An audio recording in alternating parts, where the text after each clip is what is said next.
Hey everyone, welcome to the Galaxy at Large. I'm your host, Matty Reed, and I'm here with my co-host, Jim Delano. Hey, how's it going, everybody? Glad to be here. So Jim is going to be actually our co-host going forward on as many podcasts as he can. We're both busy men. I have to also say that we're going to be kind of releasing these a little bit irregularly. And we're going to try to stick within 7 days. But again, it's kind of tough to collaborate two schedules, especially with somebody who has a couple of kids and a full-time job, and another man who has no kids, but yet a full-time job. Two, actually, jobs that equal a full-time job. But either way, and I want to also thank everyone for listening to the last podcast. It was literally maybe two handfuls of people. Because I haven't quite yet figured out how to advertise this. I'm working on that with a good friend, Justin Taylor, who I'm going to kind of be collaborating with as well on many, many things. So we'll be working on getting that onto YouTube and stuff in the future. But for right now, you can still hear us on anchor.fm/The Galaxy at Large. And you can reach us if you'd like to at thegalaxyatlarge@gmail.com with any questions, any topics that you want us to discuss, or anything like that. So where we're at is last week we had Jim on as a guest, and he kind of opened up. It wasn't as concise as we would have liked it to have been, but it's a theory that's so broad that you really can't restrict it to just and I guess we probably should have realized that before, but either way, it's something that we'll continue to kind of discuss as we discuss other things, and we're going to kind of elaborate a little bit on it today as well. But we want to start off by announcing something that's on everyone's mind. Upcoming is the Star Wars Celebration 2019. So, Jim, why don't you kind of explain what's going on with that? All right. So the last few episodes that have come out with The Force Awakens and The Last Jedi, they've had the celebrations a few months before. It's where the trailers have debuted. So we'll start to get. It's going to be a big one. There's a lot of stuff coming this fall and winter for Star Wars. So it's a lot of interesting stuff that we'll be seeing. It's coming up in a couple of weeks, April. I believe 11th through 14th, I believe the dates are. Oh gosh, yeah, we're like a week and a half away. Yeah, so it's without question, that's when we'll get a title for episode 9. We'll get our first at least teaser, if not full trailer. Right.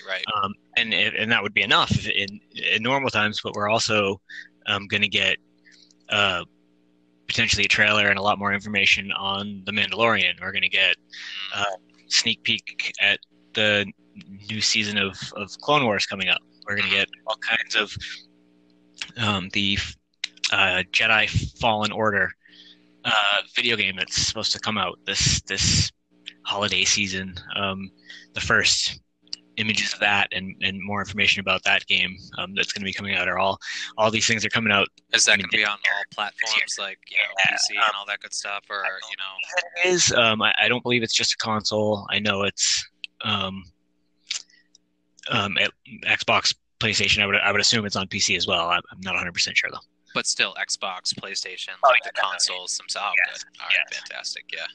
It's the first I'm hearing of this, and I can't wait. I mean, I've heard about them possibly doing it. I didn't know it was going to be this holiday season, so that's awesome. Yes, it's coming out this year. I mean, it's going to be a crazy. This celebration is going to actually just launch an incredible amount of information that's going to be coming about all these things. Not to mention the Galaxy's Edge theme parks in both Disney World and Disneyland are both opening.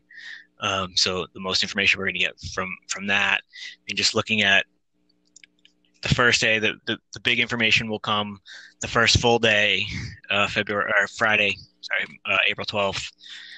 From 11 a.m. to 12 p.m. is the Star Wars Episode 9 panel. It's the first one launching the whole celebration, and that's where we'll. Do you know who's going to be there? Have they announced the list of? Kathleen Kennedy and J.J. Abrams will be appearing on stage, as well as members of the cast and plenty of surprises and special guests. Keep your imagination buzzing for the rest of Celebration. And that'll be when the trailer and the title and all that kind of information will be coming out, whether it'll be at the beginning of that panel at 11 or at the end at 12 to close it out, that kind of thing. But that'll be, I think we need to do a podcast that day or the day after to kind of address all that stuff, because it's going to be pretty wild from what I hear. So I'm pretty sure that's the time. And then that's just the launch of the beginning of the weekend. And there's all kinds of the whole weekend all the way through Monday. It's just going to be all kinds of different panels and information about, there's a 20th anniversary Phantom Menace panel. That's right. Isn't Christian or Hayden Christensen supposed to be there on that one? And McDermott are supposed to both be on that panel. It's gonna be a really good show. Good time. Yeah. Awesome. Tons of information. So, and that's when it's gonna start for the end of this year. So. Awesome. So apart from that, obviously we're gonna get plenty more panels and things like that, but I'm excited. It's been so quiet lately as far as things coming out from, you know what I mean? Like, we need something. And I think that's what they've been intentionally holding back, because, they have these. They've got a celebration for Star Wars, so why not debut all of this stuff? Right. With all the backlash from The Last Jedi and stuff like that, obviously they're a little bit more cautious these days. So yeah, and they've debuted the first trailers have come out at celebrations for both Force Awakens and The Last Jedi. So that part of it'll be the norm. But but to have so much going on the last half of this year with not just the movie, but books and games, and it's almost like they're going to launch all the PR at once, and it's for all of it. Pretty wild ride. Yeah. Yes. I'm looking forward to it. Yeah, definitely. Well, awesome. Yeah. So I guess kind of elaborating on your theory last week, why don't we just kind of touch on that a little bit? So what we discussed a little bit earlier was that you're gonna start where we started when we kind of discussed this earlier about episode 1, and just bring us through that. We'll unpack a little bit if we can once you're done. But you had a pretty good wraparound, and again, like I said before, there's no way that you can really make it concise, but let's summarize it as best we can. So, the best way I can think to put it is I thought of the main part of the theory was that Palpatine is going to return in episode 9, and he would ultimately be the big bad in the entire Skywalker saga. And in thinking that, before I really thought it completely out in all detail, I started to go back to try to debunk the idea to see if it could truly happen, and it just caused me to continue digging back. So, for lack of a better way of putting it, the best way I could say it is, it's like an MCU for Star Wars almost, where instead of going back and debunking things, the more I would go back and look at things a little bit differently, the more I would find more things that tied into each other through all of the different platforms. So It just turned into like a large overall big picture theory in different ways to kind of link together all of the media that's come out that ultimately ends in the Palpatine making his return in episode 9. So that's, this summary. So it literally starts at episode 1. That's the first since the Disney, the Disney purchase of Lucasfilm, basically basing everything on just what is officially canon. Right. And that's what we want to focus on, in this podcast in the future. We will bring up certain aspects of the EU and whatnot, and kind of, because again, they're cherry picking what they choose to use from the EU. So we'll kind of incorporate that, but what we want to stick to is specifically canon material in the future. So yeah, again, episode 1. Yeah. So ultimately, we start episode 1 is the first beginning of the story that we know as far as the movies and everything goes. So I mean, it just sets up everybody. We meet all the major players in Anakin and Obi-Wan and all that. And episode two kind of just sets us up similarly. I mean, continues the story and sets up what the really the big story of the prequels is, but they didn't have the time to show it on in a movie. Was sets up the Clone Wars, Right. which is the big part of it. So I mean, if you go from episode two into the Clone Wars animated series, there's just so many different pieces you can take from that at that time we didn't really know we were going to have a link to Right. it in And the that future. they kind of touched on in episode 7, The Force Awakens. So I'm going to kind of try to refer to it as that because a lot of people get a little mixed up with the episodes, but a lot of things they touched on in the Force Awakens, or didn't really, I suppose, in the Last Jedi. Yeah, yeah. That kind of will wrap back up into the whole thing from the Clone Wars, Rebels, all the series that we've seen before in the comics as well, certain aspects. Yeah, I mean, I think it's just gonna end. The other part of the original theory, like I said, was that I took the ending the Skywalker saga and ending the story as a in a literal sense. So if I looked at it that way, whatever happens at the end of episode 9, it's literally going to be closing the book. And then, depending on what they do, if they go back to the Old Republic era or they go back to different time periods prior, then they're telling a story that would include the Skywalker saga, but in a different area of the galaxy or any of that kind of stuff. So, I mean, Right. it's a that's what so trying to tie everything together that's come out. So, I mean, Right, like we discussed, not yeah, only from a point of view of like just concluding the story to a way that the fans like, but also concluding the story and opening it up in Disney's own way or whatever they want to do right, with that, or I should say, Lucasfilm's own yeah. way. Yeah, I mean, I think that's ultimately their goal is they're finishing off everything that's done by using the animated series, using the Disney Plus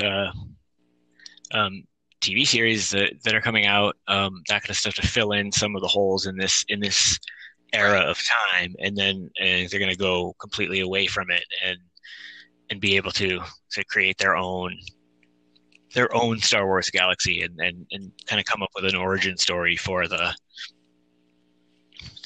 galaxy overall. Right, which again, like I mean, we discussed it in the last podcast. It seems to be their ultimate goal because they've set up a whole theme park around it, Right. and what they're kind of working towards in the future. Yeah.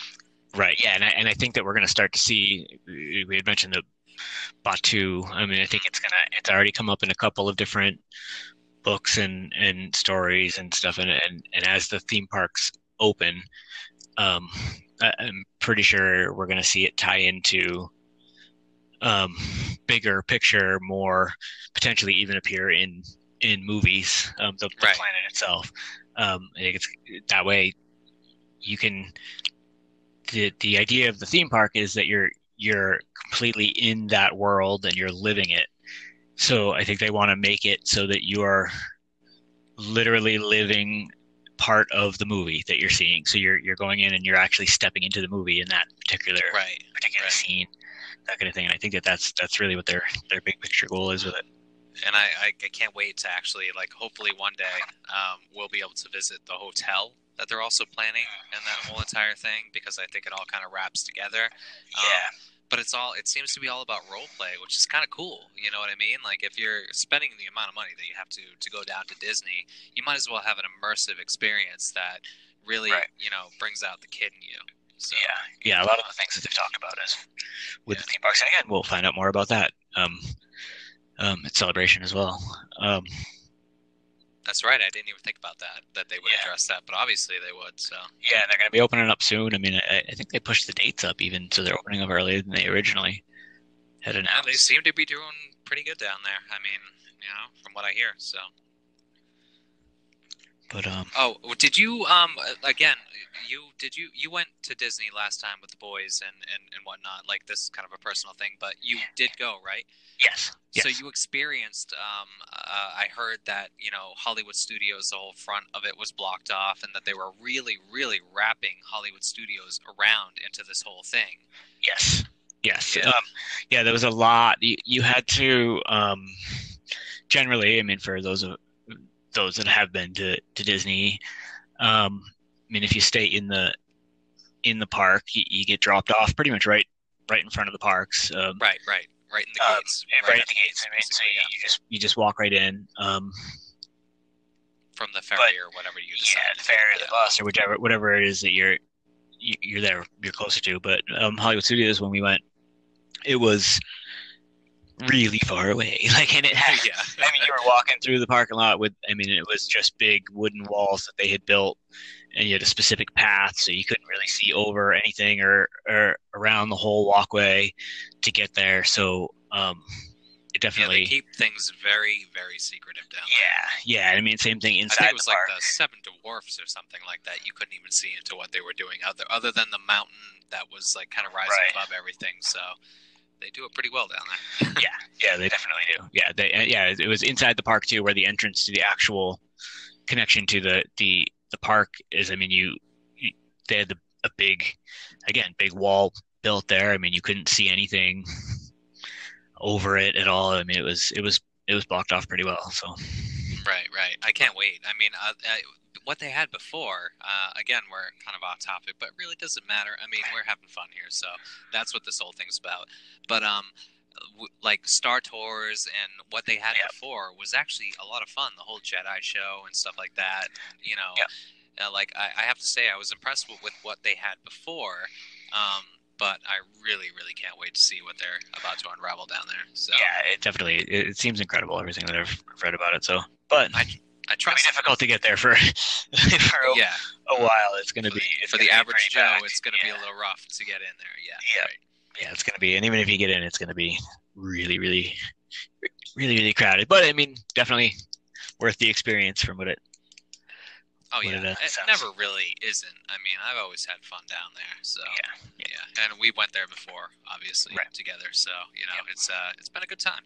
Um, so yeah, as far as like the whole entire like wrap up of your theory, I agree with it in many ways. I really hope that it turns out that way. The only fear that I have, and maybe you can kind of touch on this a little bit, is that again you discussed that there are ways that a storyteller can work, especially J.J. Abrams can work in things that people haven't quite seen. In a very concise way, in either a crawl or something like that. But how do you take a movie that is, generally, I would think 2 hours long or maybe 2.5? I hope that episode 9 is, because we've got a lot of ground to cover. Yeah, I think they announced the runtime for Oh, they did. yeah for or for no for That's why Endgame. you're my co-host. Oh, For okay, go Endgame. ahead. Okay. It was it's I guess it's going to be 3 hours and 3 minutes. Is the final runtime for Endgame. For Endgame, what do you mean Endgame? For Avengers, the Oh, okay. Oh, so that kind of sets a precedent, because yeah, obviously so Endgame, 3 hours. yeah, so Oh, I man. wouldn't be surprised I will sit if through it comes 3 hours into of 3 hours. Star Yeah, Wars. I wouldn't be will. surprised if it comes up and ends up being that long. And you know what? Honestly, because they handled Avengers Infinity War so well, Yep. and I felt like I literally sat through about a half an hour of a movie when it was about 2.5 hours long. Right. I trust Disney. I really, honestly, I do. I don't know if I'm alone in that theory or in that thought, but I really do. Yeah. I think it's going to be great. I think there's a difference between I don't know. I look at things, I guess, objectively. I like to theorize and come up with what I would like to happen. Yeah, But me at too. the same time, I'm also able to separate that from understanding that I'm I don't have the right to decide the story. Right. So I enjoy the story the way that they designed it, even if it comes completely the opposite of what it was that I thought it could be, should be, or would be, kind of thing. And that's, I think, where a lot of people have an issue with a lot of it, is if it doesn't fall in what they think should happen. I feel the same way. So it's.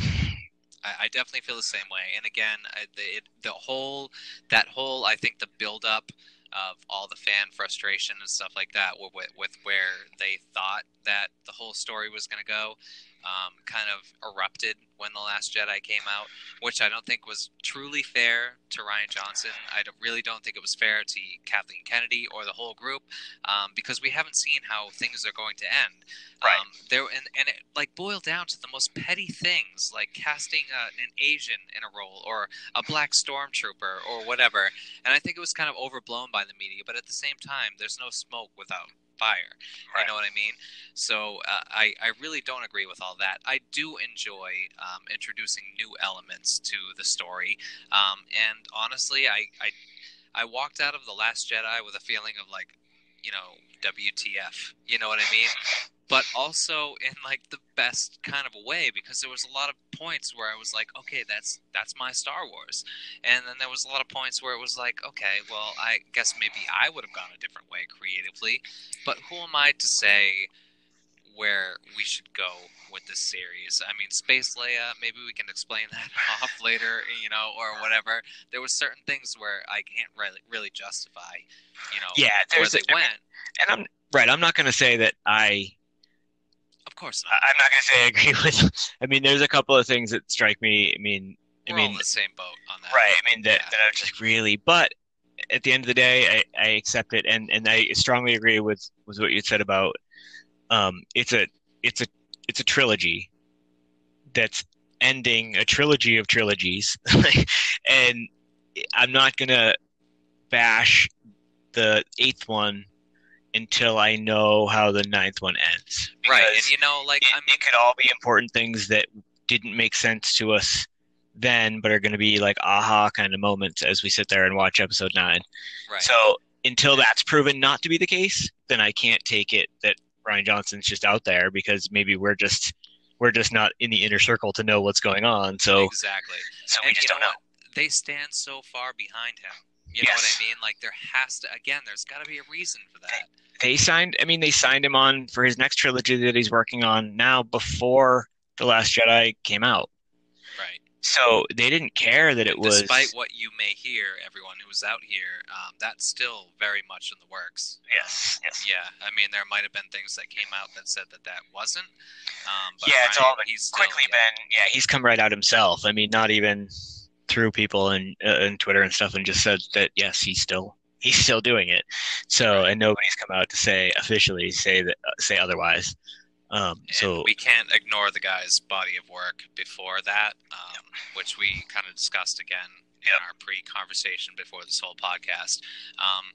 Again, there's a reason they chose him, and go back and we don't even discuss his body of work, but that's not our topic. Yeah, no, just go back and like if you have the time and you just go back sometime when you're sitting around and just kind of talking to your Alexa remote or do whatever and just say his name and look him up and watch one of the other movies that he's if made. Anything, Looper. I'll mention that. That's kind of the big thing, and honestly, I enjoyed that film. I like that movie a lot, and it's definitely like a thinking kind of thing. So I think that there's a lot of stuff. There's going to be a lot of stuff that we saw in The Last Jedi that we didn't know what we were seeing yet. Yeah, exactly. And just based on other things that he's done, and I know that he collaborated early on in the process with this trilogy with J.J. Abrams as well. Right. I mean, they worked together to come up with a big picture kind of overall anyway. So I mean, they had some collaboration prior. So I don't know how much the Colin Trevorrow, whatever, the guy that was originally gonna do the episode 9, how much he had to do with their original. But now that J.J. Abrams is taking it back over, if they had they must have had somewhat of the same vision, just a different way of telling the That's story. what I'm saying. You bring up a really good point because it absolutely has to be a case of two men sitting down, or whatever, conversing, and all of this stuff must have been approved by JJ, and knowing at some point that he was going to finish out the trilogy, and Right. even at episode 7, I believe that they had a running theme, and it's not like the original trilogy. 6. I'm sorry. What was it? 4, 5, and 6. 4, 5, yeah. That it was kind of came off like it was kind of George saying, "Oh shit, I didn't think I was going to be able to do a sequel to this either way. I didn't know how this was going to work out, so I'm kind of making it up as I go, and writing the story in my head as we go, and we'll see where this goes." They had a plan set in place, and I really honestly don't think that Disney just trusted that with a couple of different directors. They had a say in all of this. Yeah, so it's going to a certain point, it doesn't matter, and they approved all of this, and they're standing behind it, and I respect that. And I think that even before J.J. Abrams took over Episode 9, he directed 7, Force Awakens, but he was an executive producer or something along those lines on. He was definitely credited. Yeah. So he had. It's not like he made The Force Awakens and just walked away and didn't have anything to do with any of it. I mean, so he's right. I mean, it might have worked on other projects, but he still was involved in what was going on. It's so funny that we're even discussing this because at the same, it's indicative of the trust that we have in JJ because of what he delivered in The Force Awakens, and the lack of trust maybe, which again I don't truly believe in my heart, because I read all the things that everyone reads about The Last Jedi, but I still trust Ryan, so yeah. I mean, until I'm proven, like I said before, until if I leave on my birthday this year after when episode 9 comes out, and you and I will be definitely seeing that together. Oh yeah. I mean, it's gonna be a good time. Unless I walk out of there and nothing that happens in episode 9 ties into anything that happens in episode 8, and it doesn't make any sense at all, then I'll be like, what the hell was he thinking? But I question some of the decisions, but I mean, it's just because I'm invested in Star Wars as much as I am. If it was a normal, just one-off movie that I was watching, I wouldn't care about those little details. It's just because, I'm sitting here talking about Star Wars. I mean, right now I'm talking about it. So, almost, I mean, 11 o'clock at night or whatever. I mean, that shows that obviously that's our passion. Yeah, I'm invested in it. But I'm also, I'm also not story group, and I don't have a right to pretend that I am. Certainly not writing my own fan fiction. Right.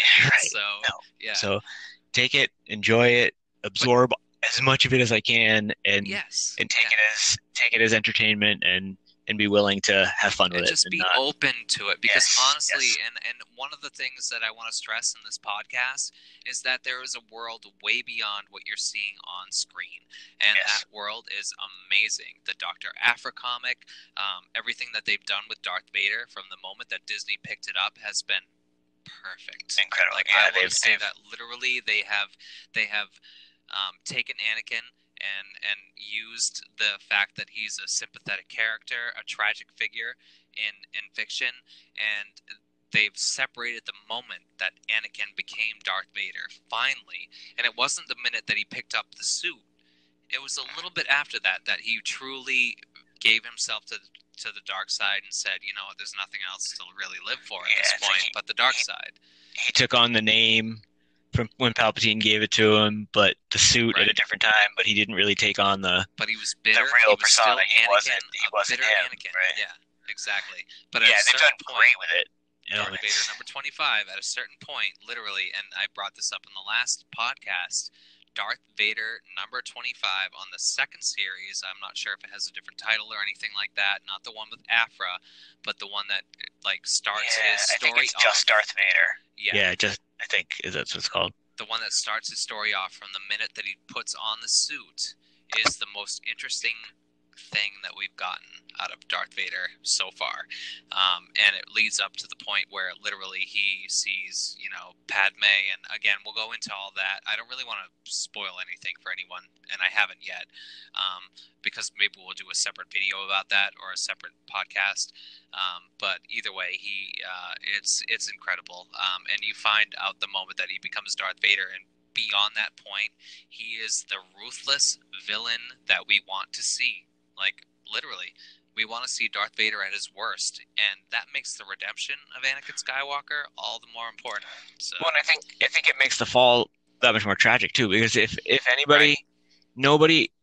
no other character in the entire saga that we've seen so far is more explored and more fleshed out than Anakin / Vader. Exactly. I mean, it's almost his story. It's the story is right. The Skywalker saga is about Anakin ultimately. I mean, it's the original 6 movies obviously is his rise and fall and redemption more than it is about Luke necessarily. Right, and whether it's the dark side of the Force that kind of brought him into being, which obviously that was a huge part in it, because again, we know that Palpatine was instrumental in that.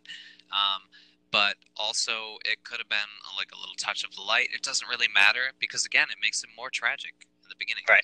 Yeah. I mean, it's just like he would said, not just seeing things that are in the theatrical release, like movies, but I mean, the Clone Wars. I mean, that really the amount of you see how loyal to his friends and how and that kind of thing he is, and how I mean he's such a strong positive light side personality that I mean he's so high up that I mean he just falls that far down and becomes that dark finally when he gives into it. It's just that's a testament also to his apprentice, which nobody really knows about unless you've seen that. Like, he pours his soul into most of the scenes that he has with Ahsoka.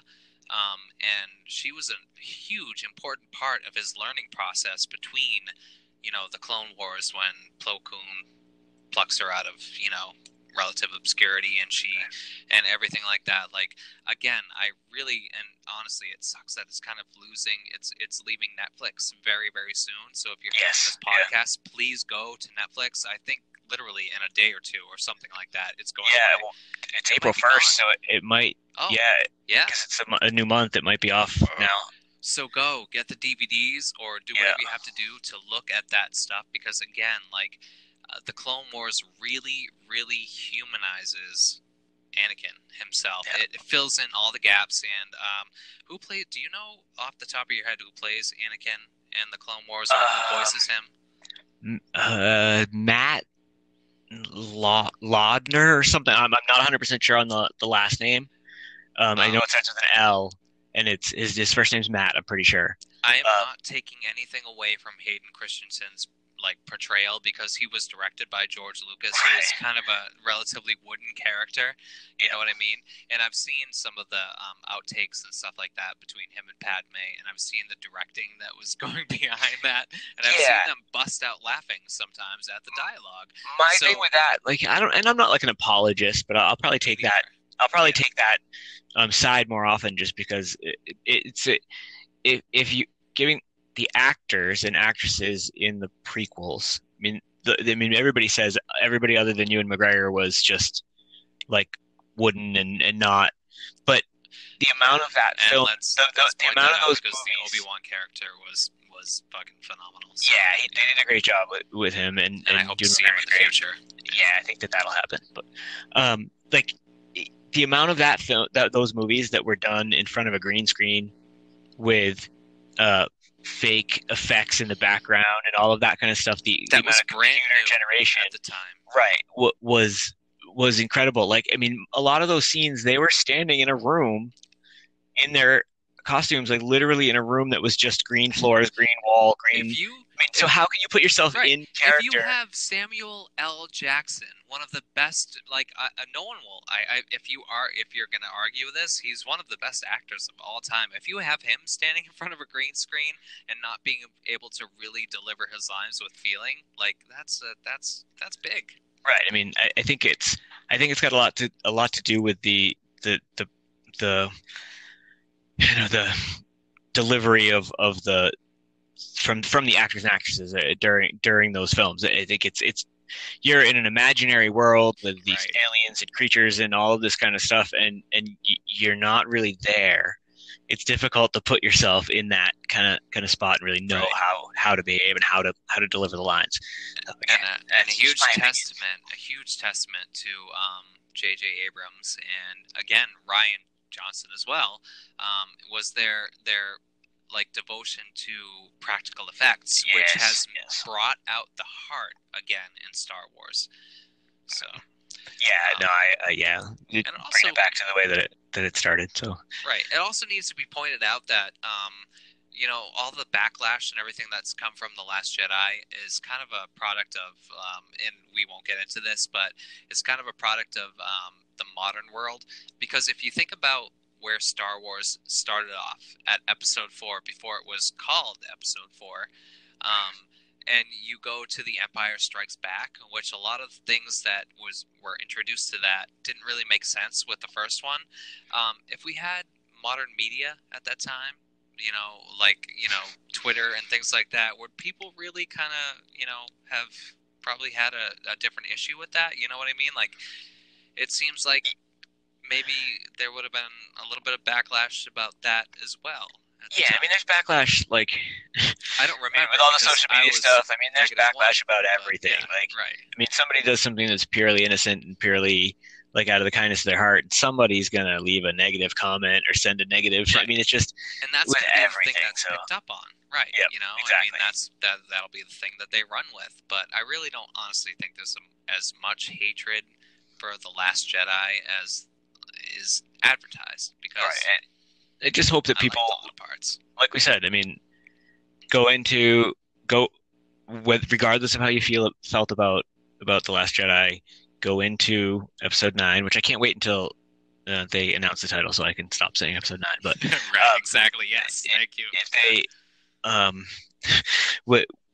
When they release that, go into it open-minded and just see how the story finishes, because you can't challenge any Star Wars fan, any true Star Wars fan, to not go and see that movie. Yeah, honestly, there's no possible way that any of the people who have a backlash are going to boycott that movie.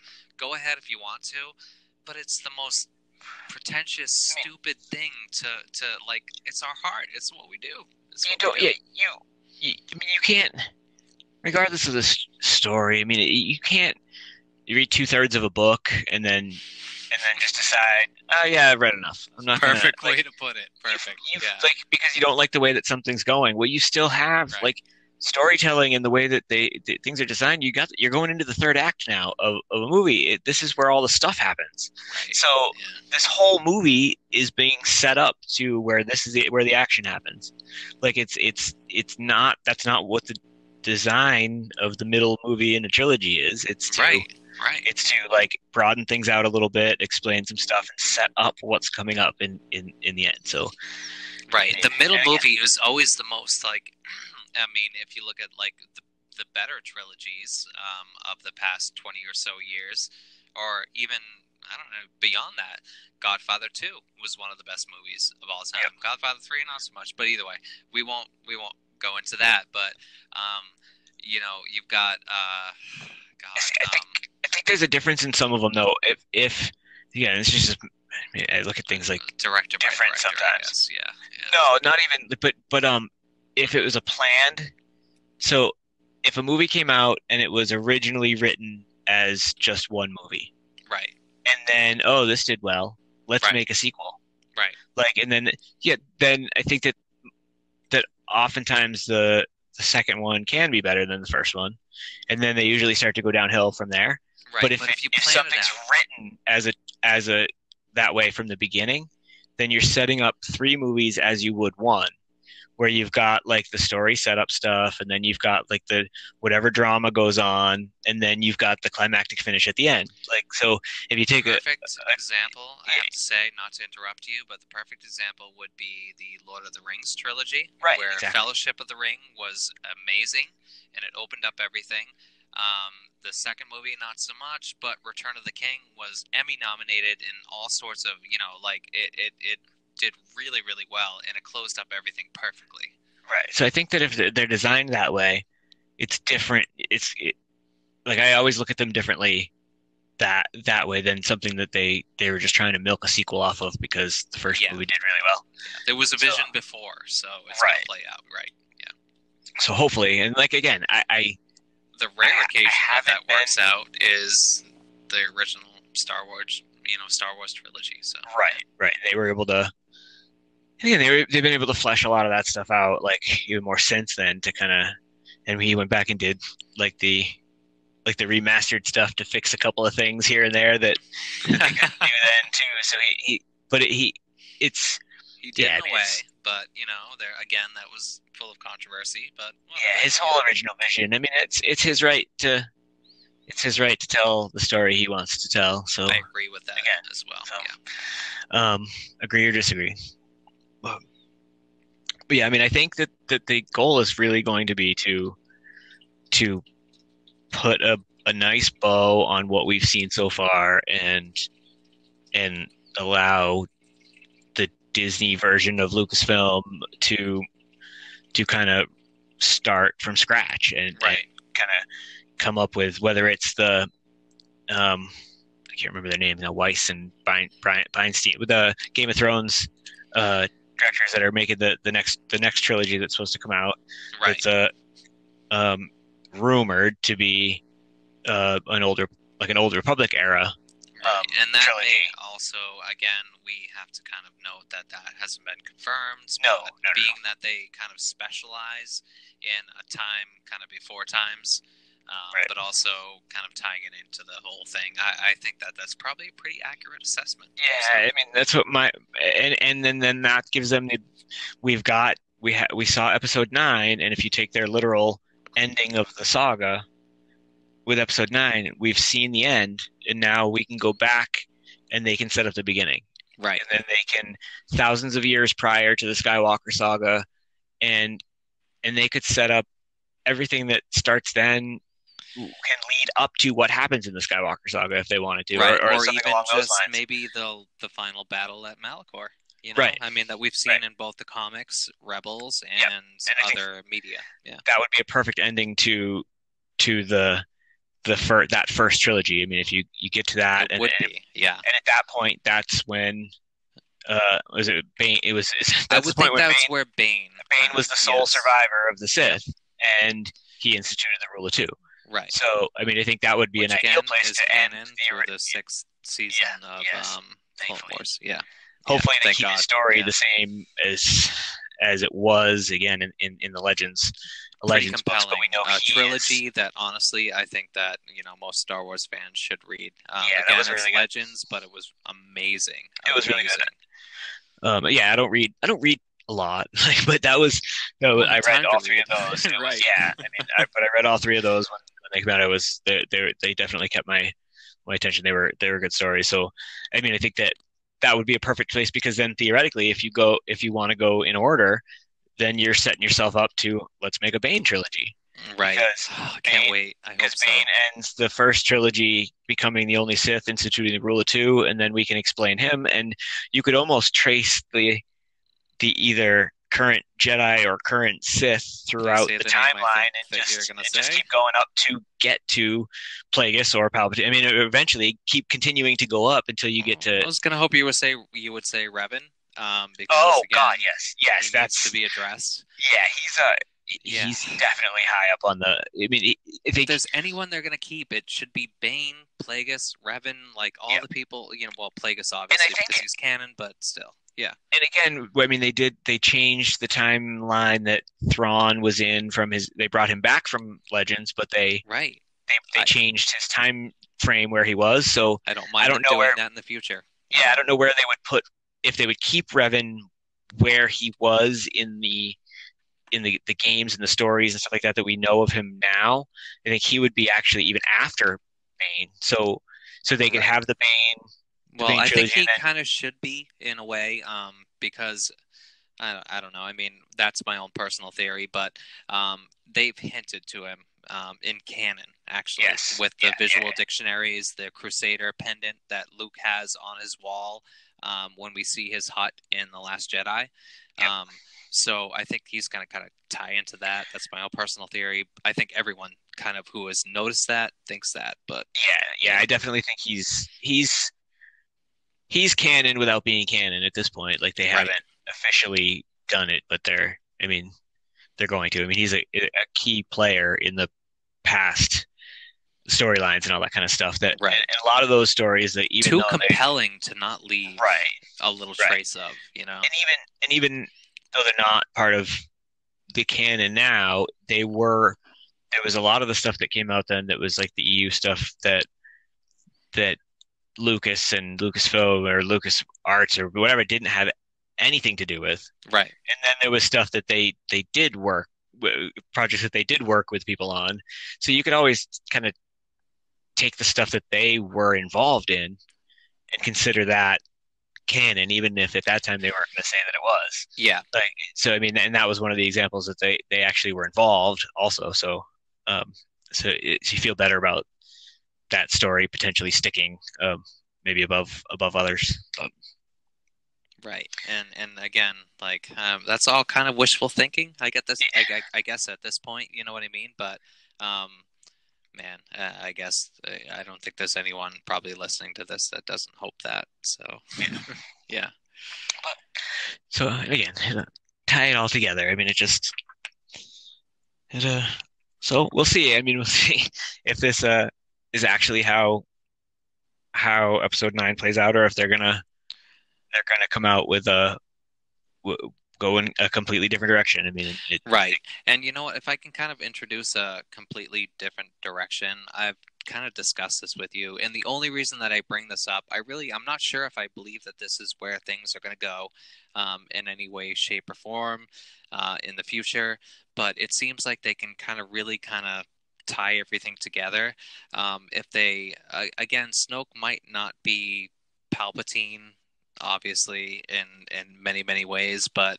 Oh, God, I wish I didn't really lead off with that. But either way, um, I don't know. There's so many lines of dialogue and things like that with Snoke that really align him in many, many ways with Palpatine himself. I know that Palpatine probably sought out Snoke, or it's kind of been implied that he, sent Snoke himself or something, some kind of a dark side, aura in the outer regions or, expanded space or whatever you want to call it. But there's it was just really weird when I looked back at the novelization of The Last Jedi and I read everything from Snoke's point of view, and I took Snoke's name out of it and kind of inserted Palpatine's, and if they're not the same person, which I really, truly, honestly think that that would be a really weird way to go, they certainly have the same point of view. yeah, I think I mean they could definitely if they told the story the right way, they could convince me that in some way, shape, or form, whether it's traveling spirits through from one person to the other, like which was again the Bane story and the Bane book. It's how that And also the kind of reincarnation of Palpatine, even though he was kind of like I guess in the EU, he looked a little bit more like a younger Palpatine at the point, right. or the clones and stuff like that. I really don't think that they'll get into that very, very much. I think I kind of leaned more towards your theory of Palpatine and Snoke being completely separate people. However, like again, that like if you just read those couple of chapters, even just in that book, it seems like somehow they're tied together a little bit more tightly than maybe people think. And again, Yeah. I know that you've believed that they've been working together for, many, many years, or Yeah. at least since, the contingency or a little bit before that. Yeah, I Um, think around the time, I think shortly after Ezra and Thrawn go to the Unknown Regions at the end of Rebels. So mhm. slightly prior to when A New Hope would have been, I think, is when they somehow got into communication with each other Well, through the Force. And that's just my yeah. And honestly, like I tried to kind of debunk that with one line of dialogue that came from The Last Jedi, but I couldn't because honestly, it doesn't really say that, let me read that, I suppose. Would be the best way to like do it right now. Let's see if I can find it really quickly. Okay. So here's the line of dialogue from chapter 25, which is one of the most revealing chapters of The Last Jedi novelization.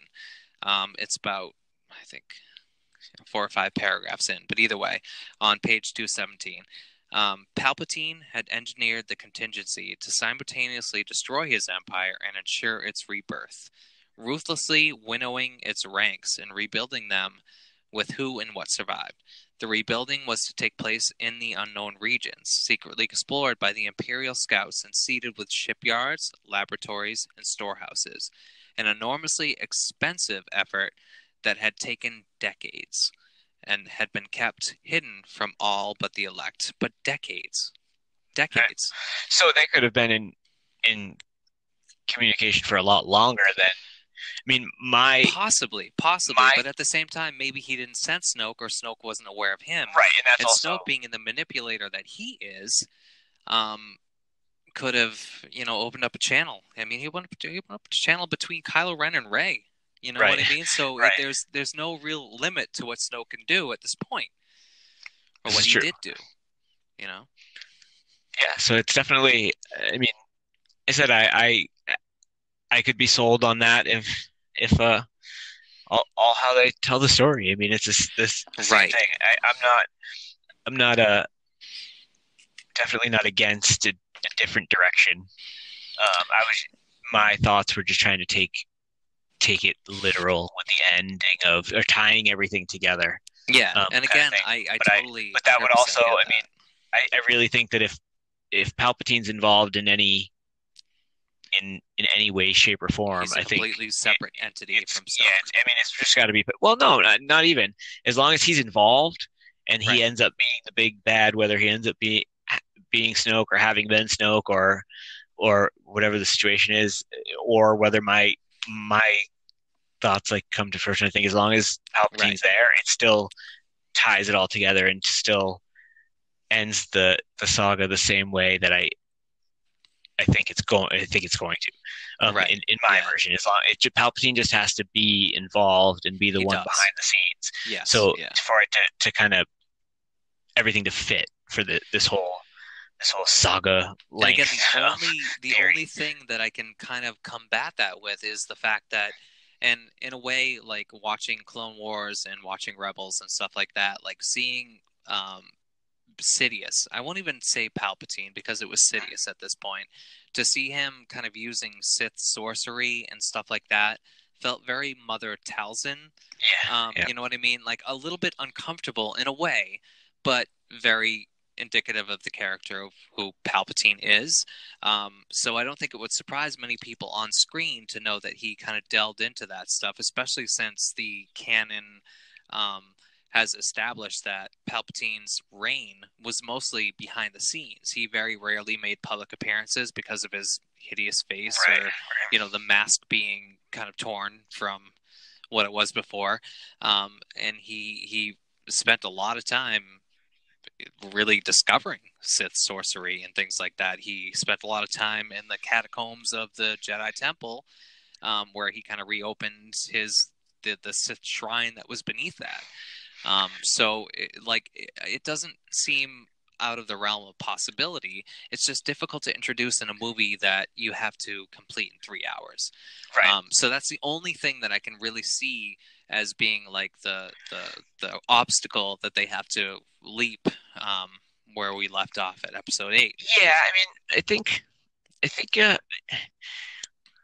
I would agree. I mean, that's the only thing I can think of that.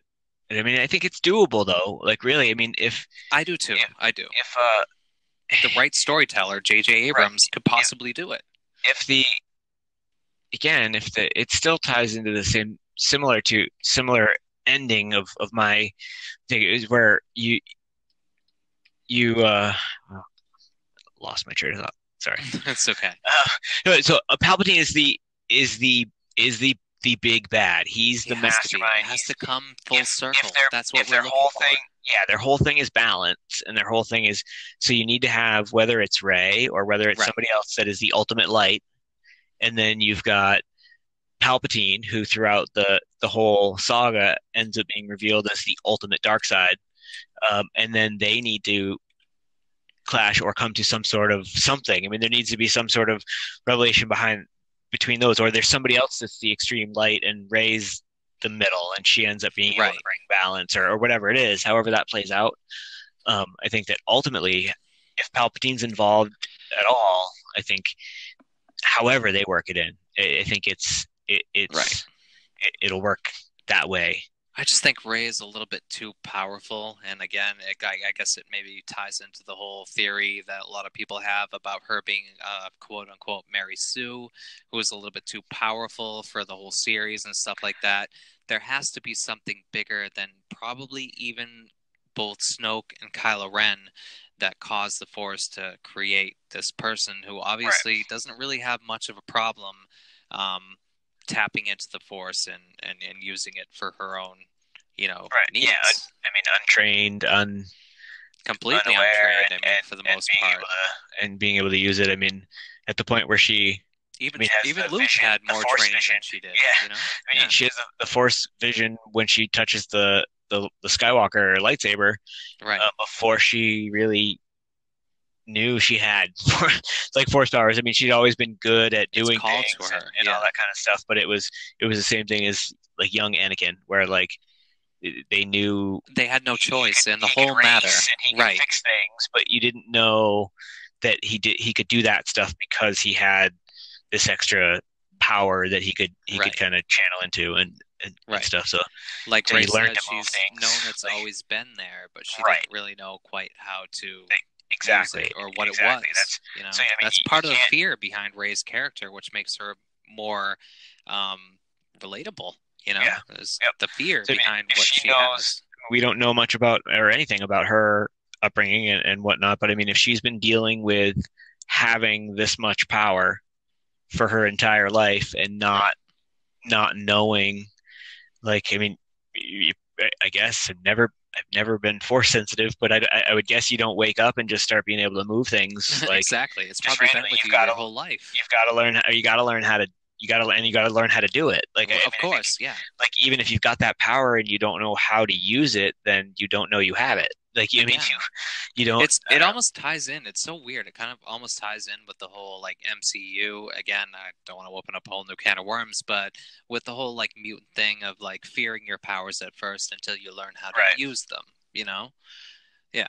I mean, I think that might have something, again, just stretching things out and theorizing, but I mean, it probably has a lot to do with why the Jedi at the height of their numbers would take younglings at such a young age, right, and bring them in to start developing their powers and training them, because almost as an act of mercy, so they didn't have to experience that. But again, they were able to sense that they were of a certain level in Force, that they should be trained. Midichlorians put aside. We don't have to worry about that right now. Right. It's better to.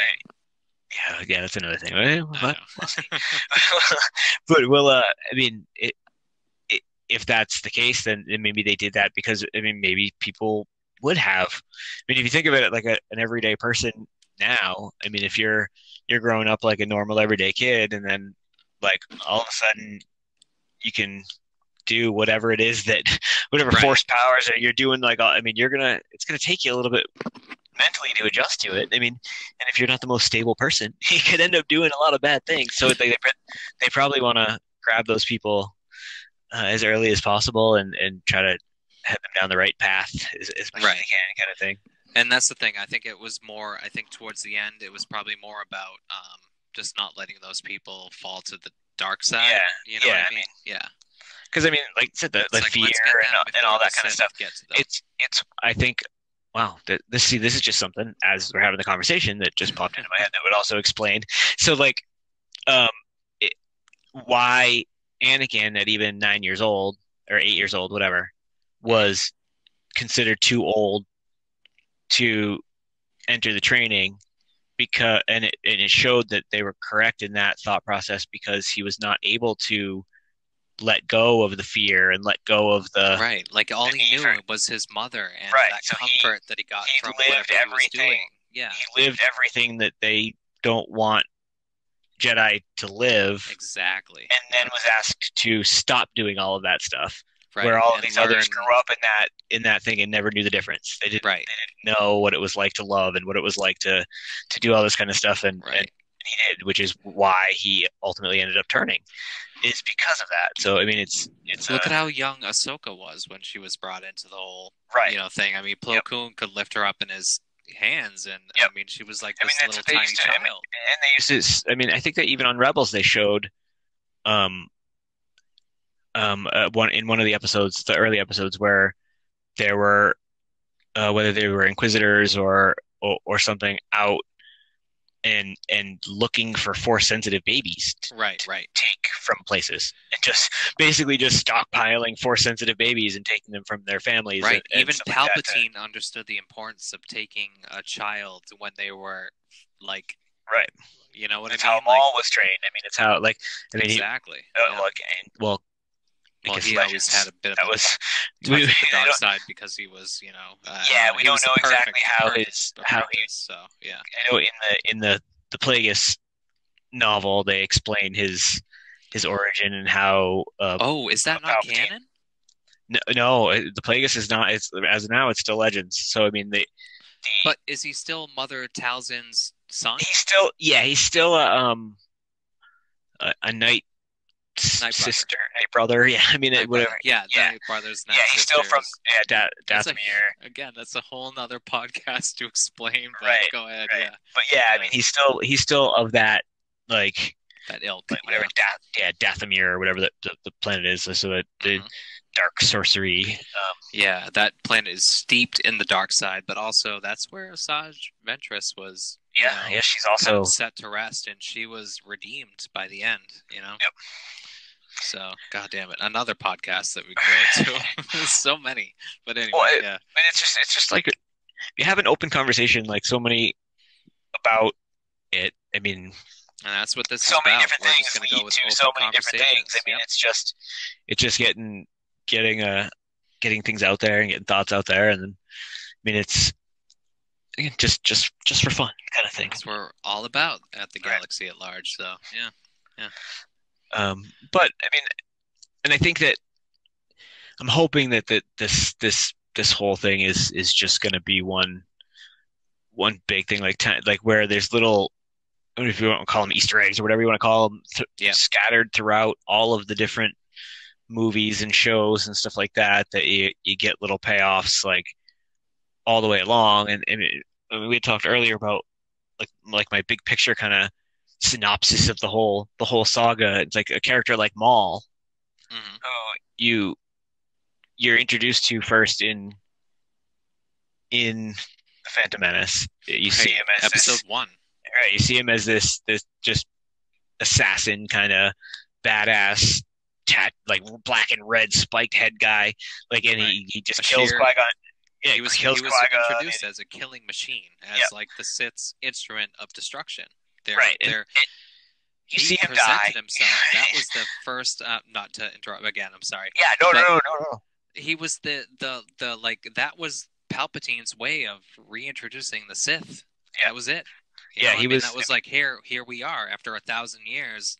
Fuck you, Jedi. We're ready to go after you. It's time now. It's he was the ultimate like assassin in the shadows. Yep.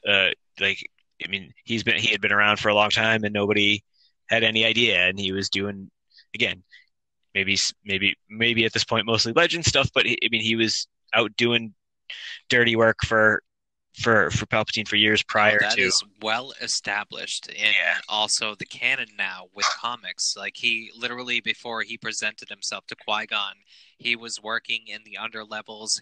He was actually kind of a true Sith apprentice because he had his own agenda as well, which we're right. finding out in the expanded canon, not universe.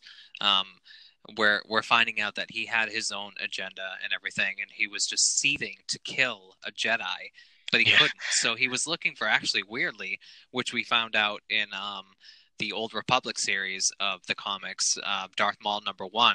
He was looking for people that were force sensitive, that were on the edge, to eliminate. That was it. He wasn't looking to like bring them in to Sidious's realm or anything because that would make them a threat, but he was looking to just eliminate people that he kind of thought may go one way or the other.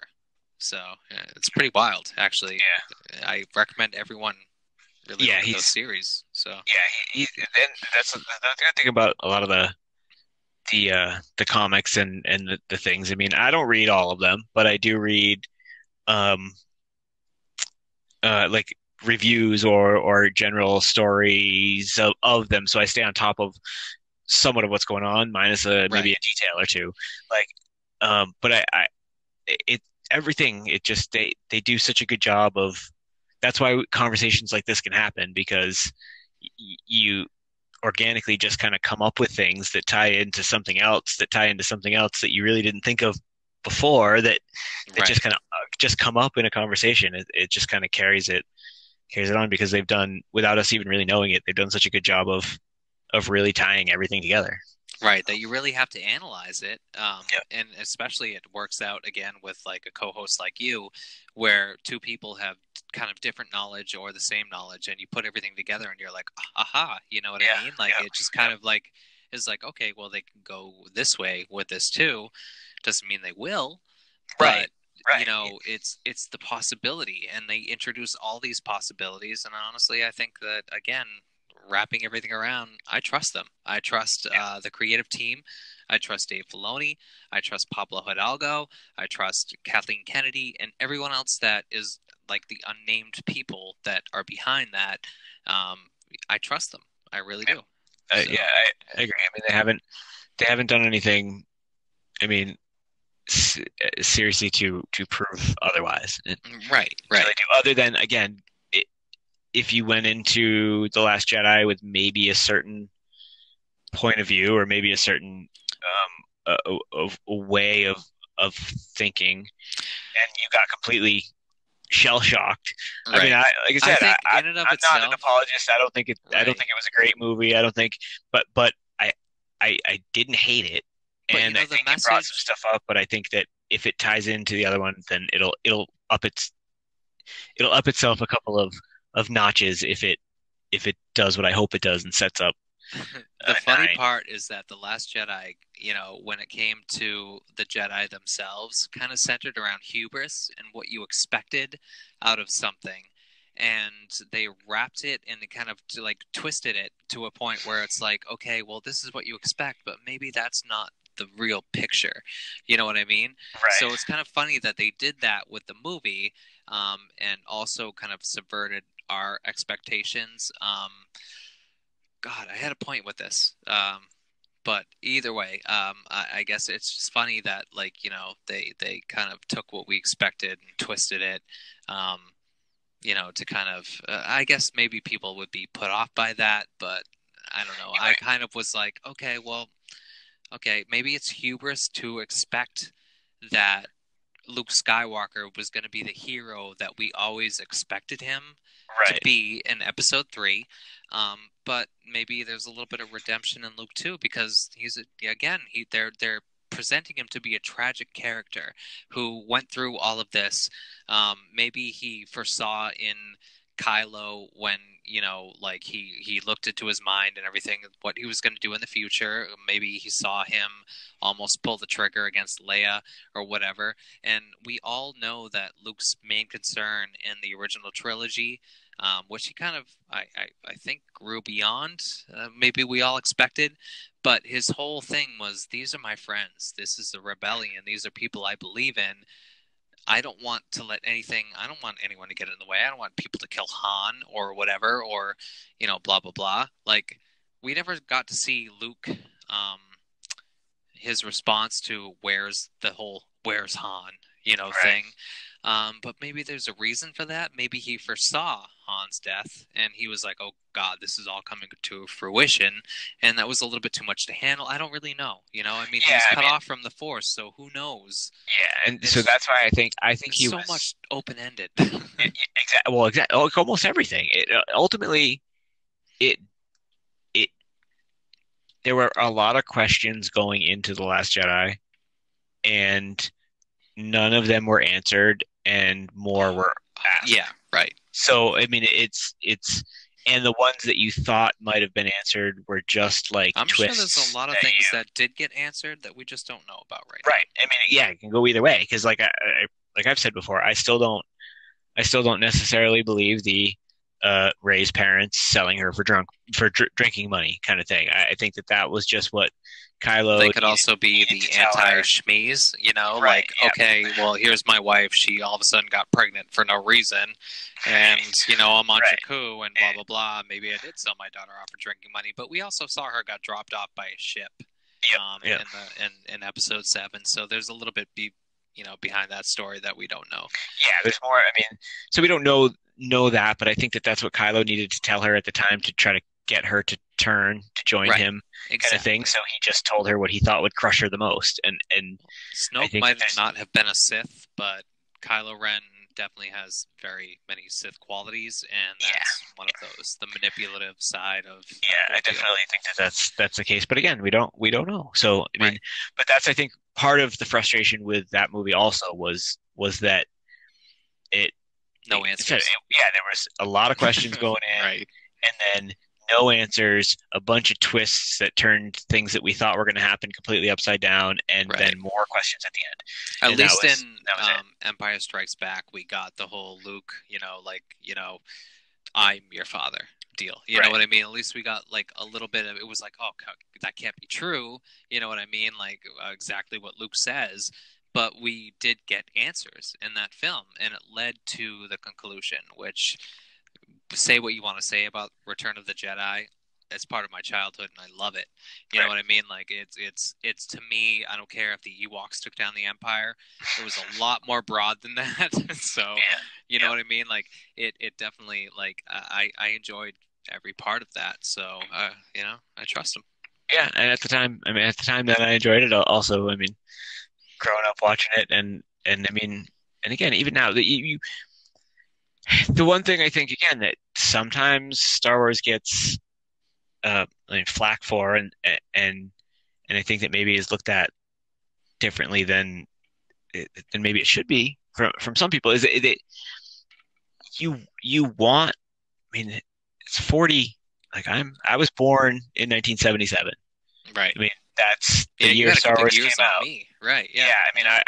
I was born. I mean, in December of that year, but it was so Star Wars had been out or whatever that for since May of that year, whatever it was. Right, but it was such a The same phenomenon year, that even at 2 or 3 years yeah, old, you're going to see Star Wars, and that's yeah. going to I be mean, your impression. my first memory of going to a movie theater to see a movie was Return of the Jedi. Ah, that's And awesome. it was like 1983. I think it it came out something along those lines. I was like Right. 6 or something like that. I think that was like my first memory Mine, of going to a mine was movie. Roger Rabbit, but we'll get back to our topic. Yeah, go ahead. Yeah, but so I mean, I grew up with it just like that. I mean, it's just yeah. And again, lost my point. No, no, Um, no. I got you. but Yeah. yeah, just I mean the same. I mean, it's been my whole life. Like oh yeah, 40 years. So Right. like it's been over 40 years since this whole thing that we all enjoy has been going on. And if it isn't for things like Ewoks, and it isn't for things like Jar Jar Binks, and it isn't for things like that, then there's not another generation of fans that are going to continue it going on for another 20 years because the Right. things that get the porgs and stuff like that like you get the 3 or 4 or 5 year olds to look up at the TV because they see a walking teddy bear, like then they're gonna be like, oh, what's this? And then they're gonna see a lightsaber battle and be hooked for life. You know what I I mean? And it's think just like, honestly, yeah, exactly. And I think you kind of have to have kids or nephews or nieces to kind of understand that aspect of things. And I think that's kind of where I think the fan base kind of goes off point. But yeah, you're right. because I mean the whole thing. I mean, prior to when it was a Disney property, but the whole thing has always been you want to have bits and pieces that are enjoyable for all age groups. It's not written Right. for the You have to 19 to look at it from 35 a year old men marketing point of view demographic. I mean, too. it's not Right. like it's not written for the demographic of the people that might be the ones tearing it apart. It's written for the kids, and it's got adult things written for the Right. adults, and it's got With action things for this. peppered in that people will Right. remember, like almost like Toy Story. There's adult Right. I mean, jokes, but yeah, it's there's a meant lot for of that kind of kids. stuff. So Yeah. you've got to understand that just because you're 40 years old and enjoy Star Wars, Right. like you weren't always 40, and would you have enjoyed Star Wars if the Ewoks didn't pull you in? Because Come on, like the perfect like thing to kind of like not to bring you off topic or whatever. But did you see the Ewok movies when you were a kid? I have about 15 feet in front of me. I have them on DVD on a. But you know what I mean? I love Yeah. those movies. I Yeah. loved them at the time. Like, you know what I mean? But and Because again, that was me as a kid. But now Right, when you're I look growing up, back, you I just- see how stupid that was. But at Oh, the same yeah, it's time, terrible. it was part of my childhood. And I probably would have now, obviously, because Right. I'm a Star Wars, like I would have watched them if they came out now. But Right. I would have been like, really, that was not the best. I mean, like kind of thing. But it is what it is. Like it's not meant for me and like that kind of thing. It's meant for a kid. Well, It's it was meant for somebody you when you were a kid. at that time, right? Exactly, and that's why I And enjoyed you it. watched So it, it's and you right. enjoyed it. Right. So I mean, and that's the whole point. I mean, they come out with all the collectors and all that kind of stuff. I mean, that's why they have $3.99 action figures and they have $399 action figures. Right. Or whatever you want I to call fall them, somewhere in because- between the two, Right. but still, I mean, exactly. have But to, that's the Yeah. thing. I mean, they've got something for everybody because it's that universally appreciated. I that respect that 100%. Yeah, I so, I really mean, do, as much and I'm as- appreciative of that. as much as Jar Jar might drive me crazy, or as much as whatever it is might the singing like Yeah. Return of the Jedi, like in Jabba's palace, whatever, in the special edition versions with it. I mean, it's just like, as much as the certain Right, things the that Max Rebo band or whatever the heck it was, but right. As much as that kind of stuff God, might I'm drive forgetting me her name. crazy, Yeah. it's the kind of stuff that you kind of need to get that hook into the next generation growing up, kind of thing. Right, and I'm cool with that. Again, like I accept all of that. I accept you look at it that I way, accept the I mean- Doug walking downstairs like he might have went to the bathroom while like everyone was sleeping in Jabba's Yeah. palace, like sleeping Yep, off yep. their whole like deal. I accept all that. You know what I mean? Like it just makes me laugh.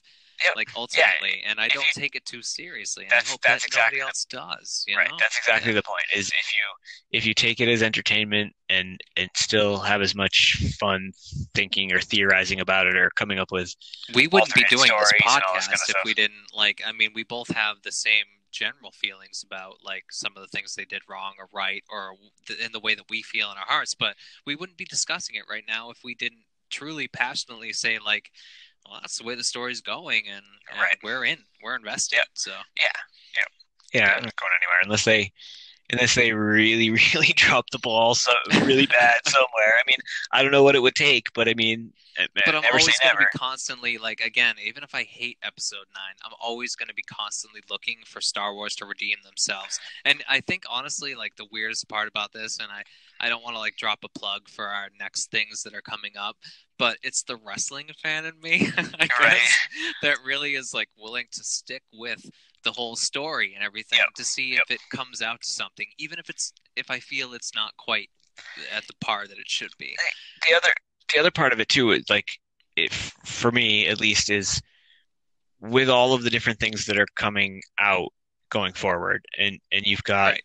like you've got another movie, you've got another trilogy coming, you've got at least 2 live action series that have been confirmed and Yep. more rumored, and more animated series and video games and stuff like that. Like, I can't expect as a consumer to take all of that in and absolutely love every bit of it. Exactly. There's gonna be parts of it that I'm gonna love, and there's gonna be parts that I'm gonna be like, all right, I'm never looking at that again, and toss it aside. Right, right. But it's just, but overall, it's all part of the overall story. It's all part of the lore and the saga and stuff like that. So you gotta, whether you like it or not, you gotta accept it and just accept it as part of their vision of this galaxy that we Right. kind of spend so much time in. Another perfect example of that, again, just to make things a little bit more light. Um, again, I think I let you borrow the book. It was like a collection of all the stories. I don't know what the name of it was. It was like, do you remember like, Um, just little stories? It wasn't the Luke oh, Skywalker thing. it's like the A New Hope. Um, Yeah, tales. kind of settled between that. That kind of went chronologically throughout, but it was different stories from by different random people. Like it was all like 40 different There people. was one thing, and I've joked about this with you in the past. It was Palpatine doing like the Shakespearean freaking poetry thing. That was all about like Obi-Wan being struck down and stuff like that, and it literally had the most, like, I would say, pretentious, like, Shakespearean kind of like it was so like ridiculous to think of Palpatine, this evil guy, sitting there on his throne penning out this like Shakespearean poem about Obi-Wan being killed, but it's part of canon now, you know what I mean? Like it's and as ridiculous as it was, it did offer a little bit of insight into the whole thing. But I laughed my ass off from start to finish reading that, and I appreciate that. I really do. You know, I mean, it kind of added levity to the whole darkness of that whole scene. So you gotta accept it when it comes. Right. I guess. Exactly, and that's the thing. I mean, you gotta just enjoy it. Just enjoy it. Right. It's Star Wars. I mean, it shouldn't be the most serious thing in the world, because honestly, life is serious enough. We don't need to have Star Wars be this, mind-boggling, crazy thing. I want it to be entertainment. Yeah. Yep. That's exactly.